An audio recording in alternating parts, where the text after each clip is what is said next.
మిత్రులందరికీ శుభోదయం. నేను మీ హరి. ఏపీ నుండి తెలుగులో 8వ తరగతి 9వ తరగతి సంబంధించినటువంటి పూర్తిగా కవి పరిచయాలు మరియు ప్రక్రియలను పూర్తిగా ఈ వీడియోలో చూద్దామండి. వీడియో నచ్చితే తప్పనిసరిగా అయితే లైక్ చేయండి. మరి ఎంత మంచి వీడియో అయినా సరే మీరు లైక్ చేయకపోతే మీలాంటి మరింత మందికి యూట్యూబ్ అనేది రికమెండ్ చేయదండి. దయచేసి వీడియో నచ్చితే తప్పనిసరిగా లైక్ అయితే చేయండి. మీరిచ్చేవి లైక్ కామెంట్ మాత్రమే నాకు బహుమానాలు అండి. మరి దయచేసి లైక్ చేయండి. టాపిక్లకు వెళ్ళిపోదాము. 8వ తరగతి చూద్దామండి. 8వ తరగతిలో సెమిస్టర్ 1 నుండి 7 పాఠాలు ఉన్నాయండి. అంటే 6 డైరెక్ట్ పాఠాలు, 7వ పాఠం ఉపవాచకం అండి. ఈ విధంగా సెమిస్టర్ 1 ఉన్నాయి. ప్రతి పాఠ్యాంశంలో ఉన్నటువంటి ప్రక్రియ, ఇతివృత్తము, కవి, రచయిత వీటన్నిటి గురించి మనం తెలుసుకుందామండి.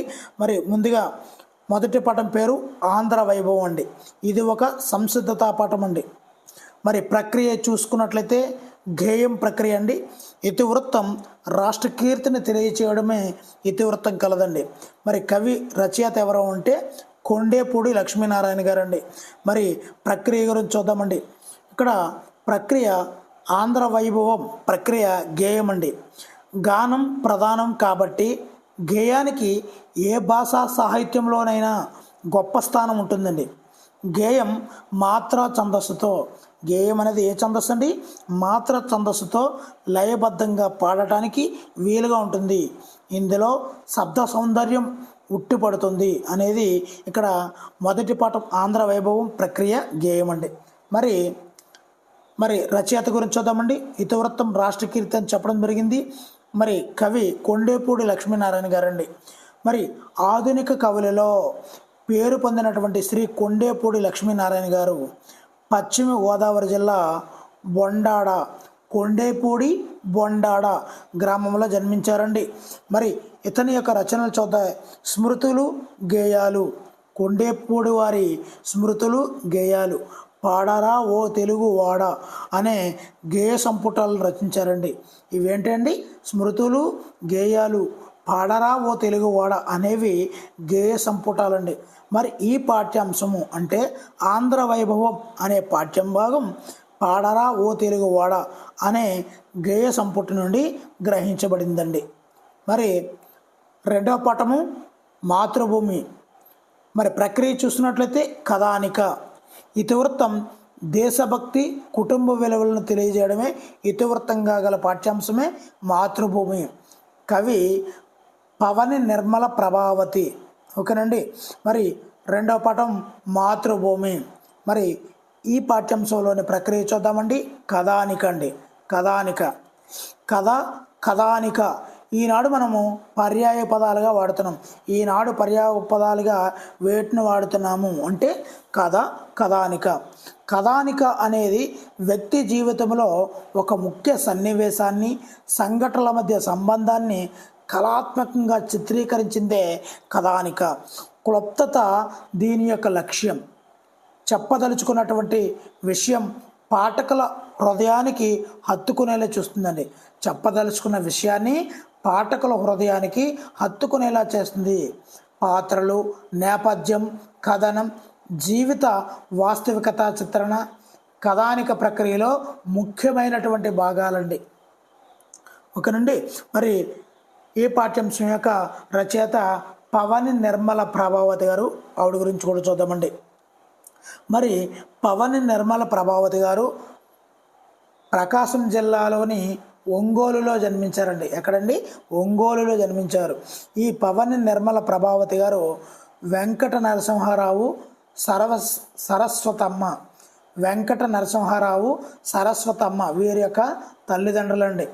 భర్త పేరు పవని నిర్మల ప్రభావతి గారి భర్త గారు శ్రీధర్ రావు. ఈమె చదివింది 10వ తరగతి అయినా చేయి తిరిగినటువంటి రచయిత్రండి.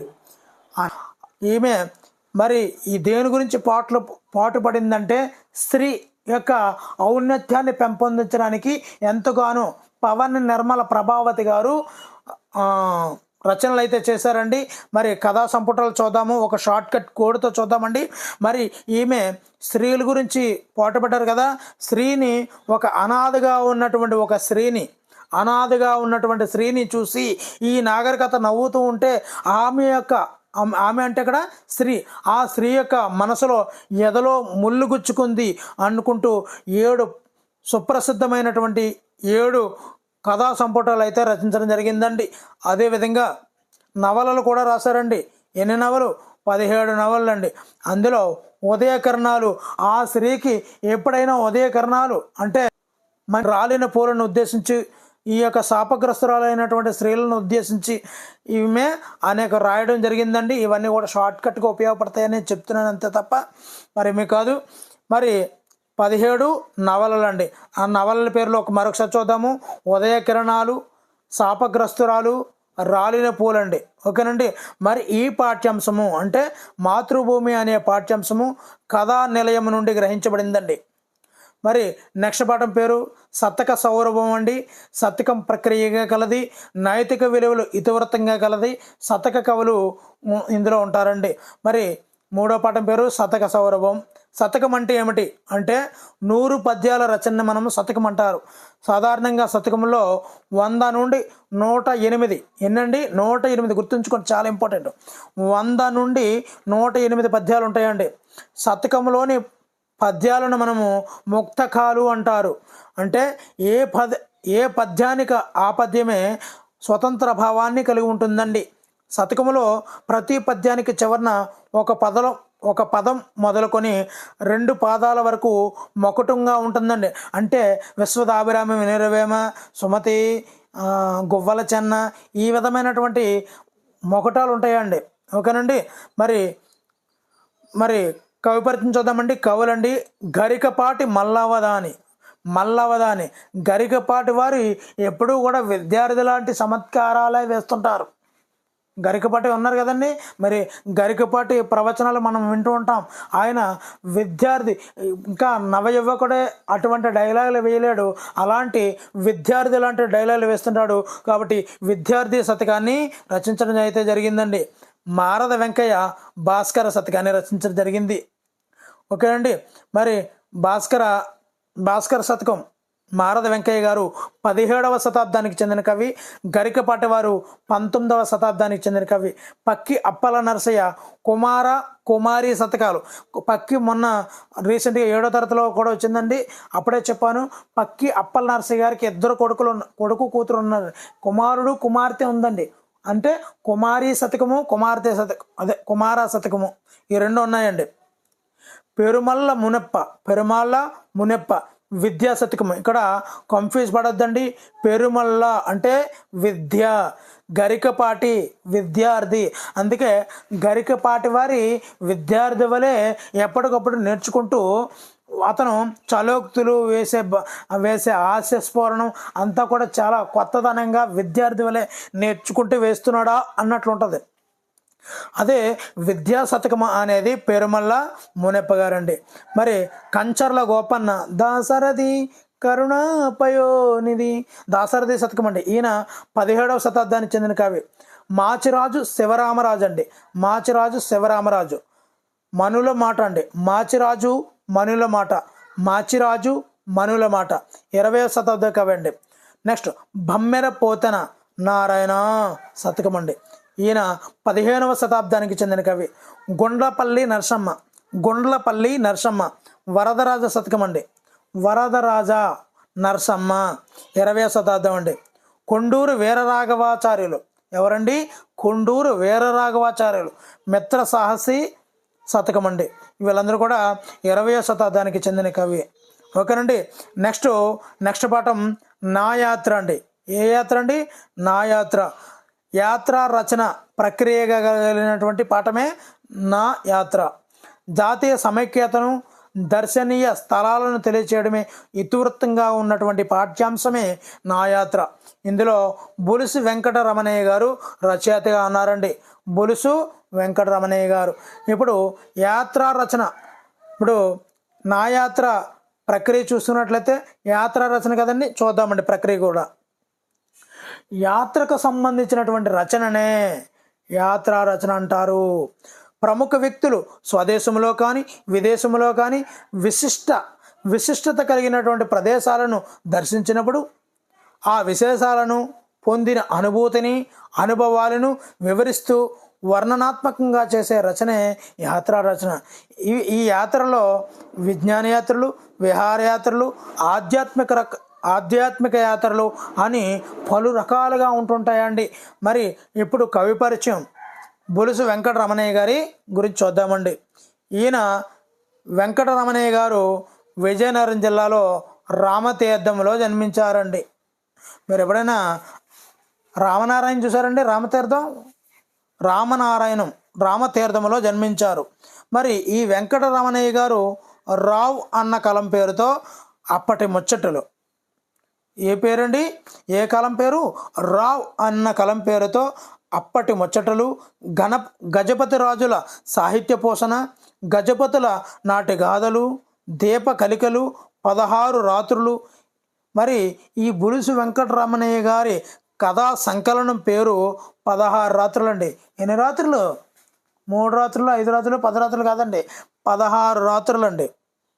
మరి మళ్ళీ చెప్తున్నానండి, రావ్ అన్న కలం పేరుతో అప్పటి ముచ్చటలు, గజపతి రాజుల సాహిత్య పోషణ, గజపతుల నాటి కథలు, దీప కలికలు, 16 రాత్రులు కథా సంకలనం రచించడం అయితే జరిగిందండి.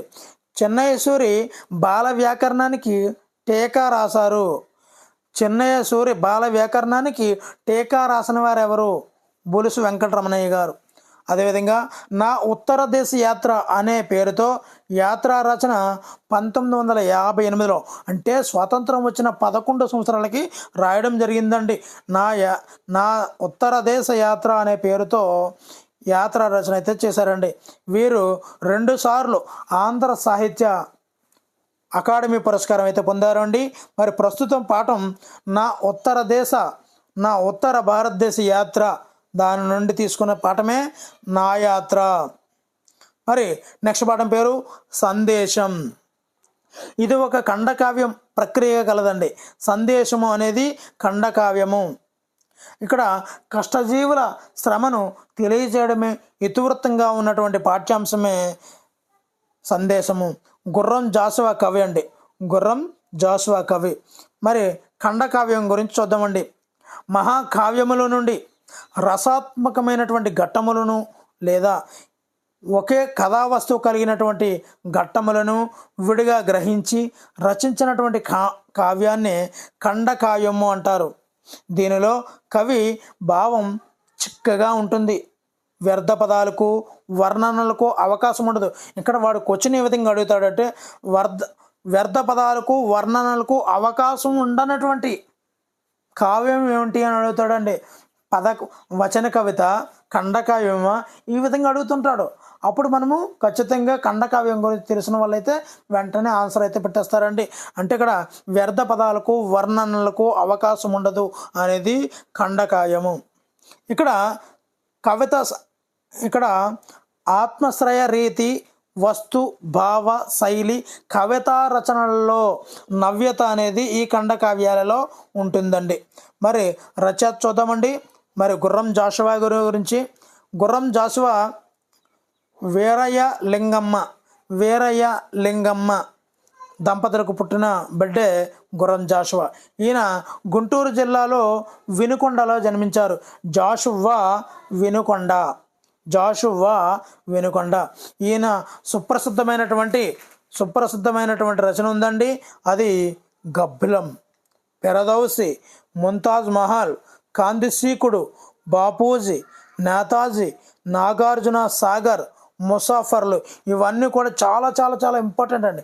గబ్బిలం, పెరదౌసి, ముంతాజ్ మహల్, కాందిశీకుడు, బాపూజీ, నేతాజీ, నాగార్జున సాగర్, ముసాఫర్లు, ఇవన్నీ కూడా చాలా చాలా ముఖ్యమైనటువంటి రచనలు అండి.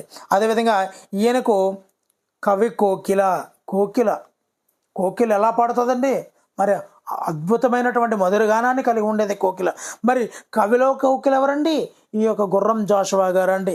కవి విశారద, కవి దిగ్గజ, నవయుగ కవి చక్రవర్తి,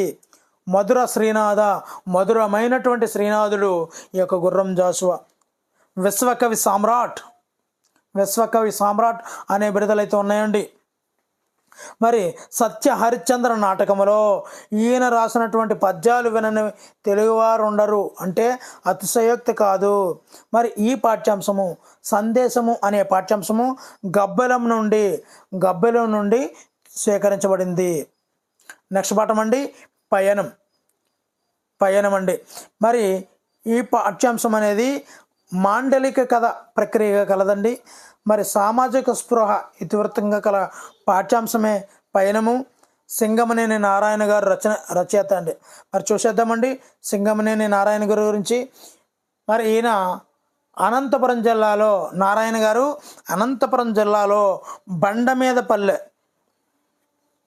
మరి బండమీదపల్లెలో సింగం అంటే తెలుసండి సింహం ఎక్కడుంటుంది అడవిలో. మరి సింగమనేని నారాయణ గారు బండ మీద ఉంటారండి. మరి బండలన్నీ ఎక్కడ ఉంటాయి? అడవిలో ఉంటాయి. అడవిలో ఎత్తైన కొండల మీద ఉంటాయి బండలు, పెద్ద పెద్ద బండలు. దాని లోపల అడవుల్లో ఉండే సింగం. మరి ఈయన బండ మీద పల్లిలో ఉంటారండి. మరి ఈయన సంజమ్మ రామప్పలు వీరి తల్లిదండ్రులు అండి. సీమ కథలు, జోదం, సింగమనేని సీమ కథలు, జోదం, అనంతం, సింగమనేని కథలు అనే పేర్లతో కథా సంపుటాలు అయితే వెలువడ్డాయండి. వృత్తిరీత్యా ఈ సింగమనేని నారాయణ గారు ఉపాధ్యాయుడు అండి. ఆంధ్రప్రదేశ్ ప్రభుత్వం నుండి కళారత్న, తెలుగు విశ్వవిద్యాలయం నుండి సాహిత్య పురస్కారాలు అందుకున్నారు. మరి ఈ యొక్క పయనం అనే పాఠ్యాంశము అనంతం అనే కథల సంపుటిలోనిదండి. అనంతం అనే కథల సంపుటిలోనిది. మరి నెక్స్ట్ పాఠం పేరు మరి సెమిస్టర్ 2లోకి వచ్చామండి మిత్రులు గమనించాలి. మరి మొదటి పాఠం పేరు మేలుమలుపు. ఏంటండి? మేలుమలుపు. ప్రక్రియ కథ అండి. ఇతివృత్తం ఆత్మస్థైర్యంగా గల పాఠ్యాంశమే ఇతివృత్తంగా కలదే మేలిమలుపు. మరి కవి చూసుకున్నట్లయితే దేవులపల్లి వెంకటకృష్ణ శాస్త్రి గారు అండి. దేవులపల్లి వెంకటకృష్ణ శాస్త్రి గారు. మరి ఆయన గురించి చూసేద్దామండి. మరి ఈయన దేవులపల్లి గారు చంద్రపాలెం గ్రామంలో జన్మించారండి. వీరి తల్లిదండ్రులు తెమ్మన శాస్త్రి, సీతమ్మ అండి. మరి ఇతను రచించినటువంటి గేయాలు మొత్తంగా చూద్దామండి. కృష్ణపక్షం, ఊర్వశి, పుష్పలావికలు, అమృతవేణ, బహుకాల దర్శనం, కృష్ణశాస్త్రి వ్యాసావళి, మంగళకాహాలి అనే పేరుతో దేశభక్తి గేయాలు మొదలైనవి రచించడం అయితే జరిగిందండి. మరి ఏ విధంగా గుర్తుపెట్టుకోవచ్చు అంటే మరి కృష్ణశాస్త్రి గారు ఊర్వశి కోసం బహుకాలంగా వేచి ఉన్నారు. మరి కృష్ణపక్షం రోజు ఊర్వశి గారు వస్తానన్నారు. అప్పుడు ఏమన్నారు? పుష్పలావికల నుండి వచ్చే వాసనలు పీల్చుకుంటూ మరి ఈ యొక్క ఆ కృష్ణపక్షం రాగానే మంగళహారతలతో ఆహ్వానం అయితే పలికారండి. ఈ విధంగా దేవులపల్లి కృష్ణశాస్త్రి గారి ఈ యొక్క గేయాలను మనం చూసుకోవచ్చండి. కృష్ణశాస్త్రి గారు కృష్ణపక్షం కోసం వేచి ఉన్నారు. ఎందు గురించి? మరి బహుకాల దర్శనమైనటువంటి ఊర్వశి రాక కోసము పుష్పలావికలు నుండి వచ్చే వాసన గ్రహిస్తూ అమృత వీణను వాగిస్తూ మంగళహారతుల్ని పట్టారండి కృష్ణపక్షం రాగానే.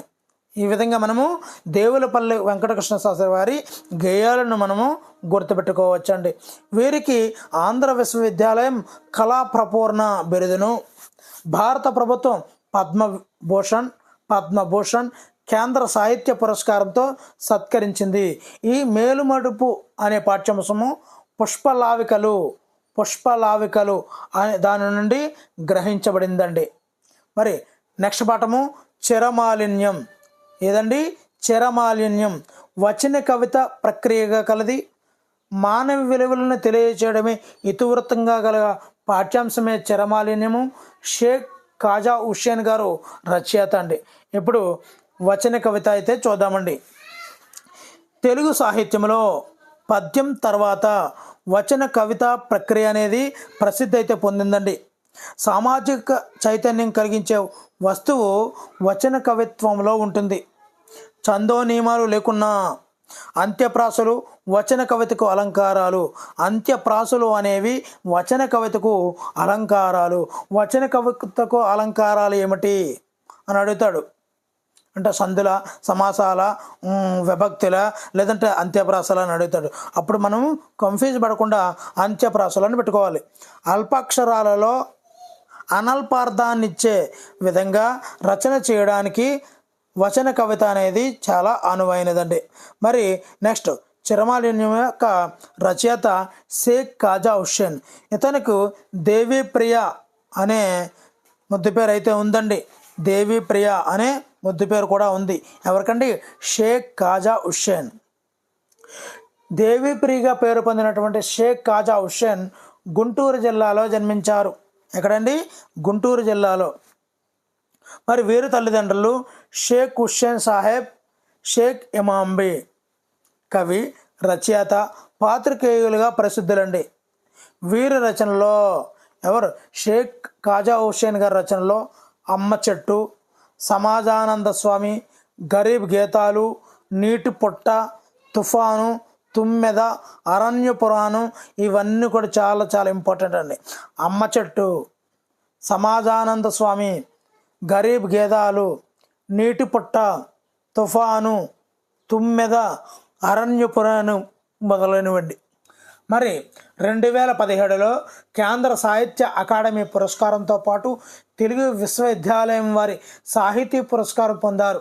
మరి ఈ పాఠ్యాంశము అంటే చిరమాలిన్యం అనే పాఠ్యాంశము గాలి రంగు వచన కవితా సంపుటి నుండి స్వీకరించబడిందండి. గాలి రంగు. మరి నెక్స్ట్ పాఠం పేరు నాటి చదువు. ఇది ఆత్మకథ అనే ప్రక్రియ కలదండి. నాటి చదువు వ్యక్తిత్వ వికాసము, చదువు యొక్క విలువలను తెలియజేయడమే ఇతివృత్తంగా గల పాఠ్యాంశము నాటి చదువు. మరి రచయిత మామిడిపూడి వెంకటరంగయ్య. మామిడిపూడి వెంకటరంగయ్య. నాటి చదువు మామిడిపూడి వెంకటరంగయ్య. మరి ఆత్మకథ అంటే ఏమిటి చూద్దామండి ప్రక్రియ. మరి నాటి చదువు ప్రక్రియ ఏమిటి అంటే ఆత్మకథ వ్యక్తి తన జీవితానుభవాలు, భావాలతో కలబోసి తనకు తాను రాసుకునే సాహితీ ప్రక్రియనే మనము ఆత్మకథ అంటారు. ఇది కేవలం ఆ వ్యక్తి చరిత్ర మాత్రమే కాదు, ఆయా కాలాలలో ప్రస్ఫుటించే సమాజ చరిత్ర కూడా. ఇది ఉత్తమ పురుష కథనంలో ఉంటుంది. దేనిలాంటి? ఉత్తమ పురుష కథనంలో ఉంటుంది. మరి రచయిత మామిడిపూడి వెంకటరంగయ్య గారి గురించి చూద్దామండి. ఈయన మామిడిపూడి వెంకట రంగయ్య గారు నెల్లూరు జిల్లా కోవూరు తాలూకా పూరిని ఎక్కడండి? పూరిని గ్రామంలో జన్మించారు. వీరి తల్లిదండ్రులు వెంకటేశాచార్యులు, తల్లి నరసమ్మ. వీరు సంగ్రహ ఆంధ్ర విజ్ఞాన కోశము నిర్మాణంలో సంపాద వర్గానికి అధ్యక్షులుగా 1958 సంవత్సరంలో మొదటి సంపుటాన్ని విడుదల చేశారు. చాలా చాలా ఇంపార్టెంట్. మారుతున్న సమాజం నా జ్ఞాపకాలు పేరుతో ఆత్మకథ అయితే రాసుకున్నారండి ఈ మామిడిపూడి వెంకట రంగయ్య గారు. మరి ఈ ఆత్మకథ నుండే మనకు వచ్చింది కాబట్టి మారుతున్న సమాజం నా జ్ఞాపకాలు అనే ఆత్మకథను ఎవరు రచించారు అని అడుగుతారండి. మరి మామిడిపూడి వెంకట రంగయ్య గారు. వీరి సేవలను మెచ్చి భారత ప్రభుత్వం 1968 సంవత్సరంలో పద్మభూషణ్ పురస్కారం ఇచ్చి గౌరవించిందండి. మరి ఈ పాఠ్యాంశము వారి ఆత్మకథ నుండి గ్రహించబడింది. మరి నెక్స్ట్ పాఠం అండి